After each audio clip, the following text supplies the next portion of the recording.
নমস্কার বন্ধুরা, আমার চ্যানেলে সবাইকে স্বাগত। এই প্রচণ্ড গরমে আমাদের শরীরকে সুস্থ রাখতে আমরা কিন্তু হালকা পাতলা ঠান্ডা জাতীয় বা টক জাতীয় খাবারই কিন্তু বেশি পছন্দ করি।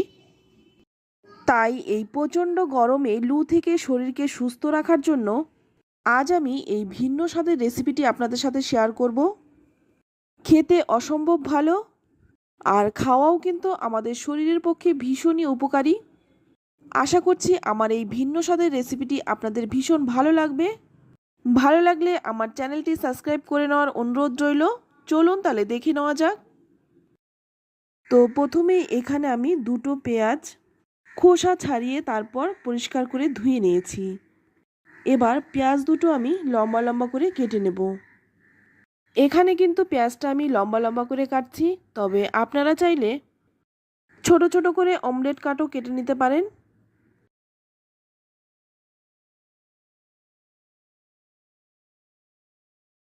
তো পেঁয়াজটা আমি কেটে নিলাম। পেঁয়াজ কাটার পরে পেঁয়াজটা আমি ছাড়িয়ে নিচ্ছি। এইভাবে পেঁয়াজটা যদি ছাড়িয়ে নেওয়া হয় তাহলে রান্না করতে কিন্তু সুবিধা হয়। তারপর পেঁয়াজটা আমি তুলে নিচ্ছি। পেঁয়াজ তুলে সরিয়ে নিলাম। এবার এখানে আমি 3-4 কোয়া রসুন খোসা ছাড়িয়ে নিয়ে নিয়েছি। এবার রসুনটা কিন্তু একদম ছোট ছোট মিহি করে কুচিয়ে নেব। রসুন যদি একটু থেতো করে নেওয়া হয় তাহলে কুচি করেও নিতে কিন্তু সুবিধা হয়।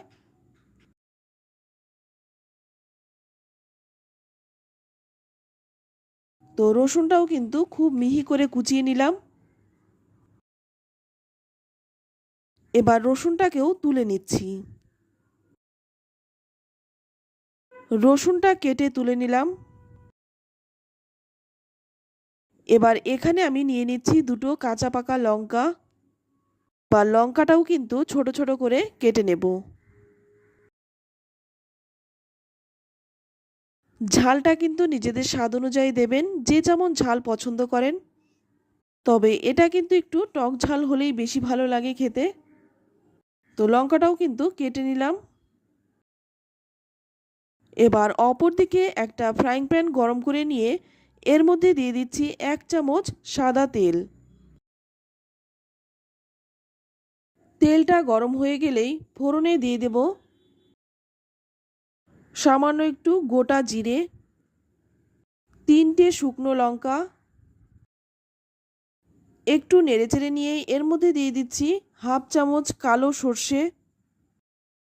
ফোড়নটা একটু ভেজে নিয়েই এর মধ্যে দিয়ে দিচ্ছি কুচি করে নেওয়া রসুন আর কুচি করে নেওয়া কাঁচা লঙ্কা। রসুন আর কাঁচা লঙ্কাটা দিয়ে 2-3 মিনিট একটু ভেজে নেব। রসুন কাঁচা লঙ্কা ভেজে নেওয়ার পর এখানে আমি 10-12টা কারি পাতা দিয়ে দিলাম। কারি পাতার পরিমাণটা একটু বেশি দিলেও কিন্তু কোনো অসুবিধা নেই। এবার এর মধ্যে দিয়ে দিচ্ছি আগে থেকে কেটে রাখা পেঁয়াজ। আর পেঁয়াজটা কিন্তু খুব বেশি ভাজার প্রয়োজন নেই, 2 মিনিটের মতো পেঁয়াজটা আমি ভেজে নেব। পেঁয়াজটা কিন্তু এর থেকে বেশি ভাজার প্রয়োজন নেই। এবার এর মধ্যে দিয়ে দিচ্ছি 1/2 চামচ হলুদ গুঁড়ো, 1/2 চামচ দিয়ে দিচ্ছি কাশ্মীরি লঙ্কার গুঁড়ো, আর 1 চামচ দিয়ে দিচ্ছি বেসন। তো এখানে কিন্তু আমি ছোলার ডালের বেসনটা দিয়েছি, আপনারা কিন্তু যে কোনো ডালের বেসনটাই দিতে পারেন। এবার এর মধ্যে দিয়ে দিচ্ছি স্বাদমতো লবণ। আর বেসনটা দিয়ে একটু ভেজে নিতে হবে, নইলে বেসনের কাঁচা গন্ধটা থেকে যাবে। 2-3 মিনিট ভেজে নিয়ে তারপর গ্যাসটা কিন্তু বন্ধ করে দেব। গ্যাসটা বন্ধ করে দিয়ে এবার অপর দিকে দেখুন, এখানে কিন্তু আমি 250 গ্রামের মতো টক দই নিয়ে নিয়েছি। এর মধ্যে দিয়ে দিচ্ছি 1 চামচ চিনি। এখানে আমি চিনিটা দিয়েছি, আপনারা কিন্তু চিনিটা না দিয়েও করতে পারেন। এবার দইটা কিন্তু খুব ভালো করে ফেটিয়ে নিতে হবে। 2-3 মিনিট সময় নিয়ে দইটা খুব ভালো করে ফেটিয়ে নিতে হবে। তো দইটা ভালো করে ফেটিয়ে নেওয়ার পর এবার এই মশলার মধ্যে দিয়ে দিচ্ছি। তবে একটা কথা মাথায় রাখবেন, ফ্রিজের ঠান্ডা দইটা একদম দিতে যাবেন না, নইলে কিন্তু দইটা কেটে যেতে পারে। এবার দইয়ের বাটিটা ধুয়ে সামান্য একটু জলও দিয়ে দিলাম। চাইলে আপনারা এখানে জলের পরিমাণটা আরেকটু দিতে পারেন। আর গ্যাসের আঁচটা কিন্তু এখনও বন্ধ আছে। ভালো করে একটু মিশিয়ে নেব। এবার গ্যাসের আঁচটা একটু অন করে দেব। অন করে একদম লোতে রেখে আমি 2 মিনিট একটু নেড়ে চেড়ে নেব। তবে আপনারা চাইলে গ্যাসটা অন না করেও দইটা দিয়ে ভালো করে মশলার সাথে মিশিয়ে নিতে পারেন। তবে আমি একটু জল দিয়েছি, সেই কারণে কিন্তু একটু জাল করে নিচ্ছি। তবে গ্যাসের আঁচটা কিন্তু একদম লোতে রেখে, তো রান্নাটা কিন্তু আমার একদম রেডি। এবার নামিয়ে নিচ্ছি। ভাত হোক বা রুটি, সব কিছুর সঙ্গেই কিন্তু এটা খেতে অসম্ভব ভালো লাগে। সাধারণত রেডু সার্ভ করা হয় কাঁচা পেঁয়াজ আর ভাতের সাথে। আপনারা চাইলে ঠান্ডা ভাতেও খেতে পারেন, আবার গরম ভাতেও কিন্তু এটা খেতে পারেন। অফিসের টিফিনেও ভাত আর এই রেডু অবশ্যই দিতে পারেন। আশা করছি আপনাদের এই ভিন্ন স্বাদের রেসিপিটি ভালো লাগলো।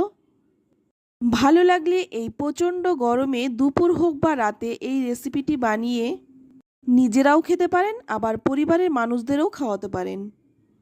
আর নামানোর পরে কিন্তু ওপর থেকে আমি কিছু কারি পাতা দিয়ে দিয়েছিলাম, আপনারা চাইলে কিন্তু ধনেপাতা দিতে পারেন। এই প্রচণ্ড গরমে এই স্বাস্থ্যকর রেসিপিটি যদি আপনাদের ভালো লেগে থাকে, লাইক কমেন্ট শেয়ার করবেন। আর আমার চ্যানেলে নতুন বন্ধু হয়ে থাকলে চ্যানেলটা সাবস্ক্রাইব করে নেওয়ার অনুরোধ রইল। আজ এই পর্যন্ত, আবারও দেখা হবে অন্য কোনো নতুন রেসিপিতে। সকলেই ভালো থাকবেন, সুস্থ থাকবেন। ধন্যবাদ।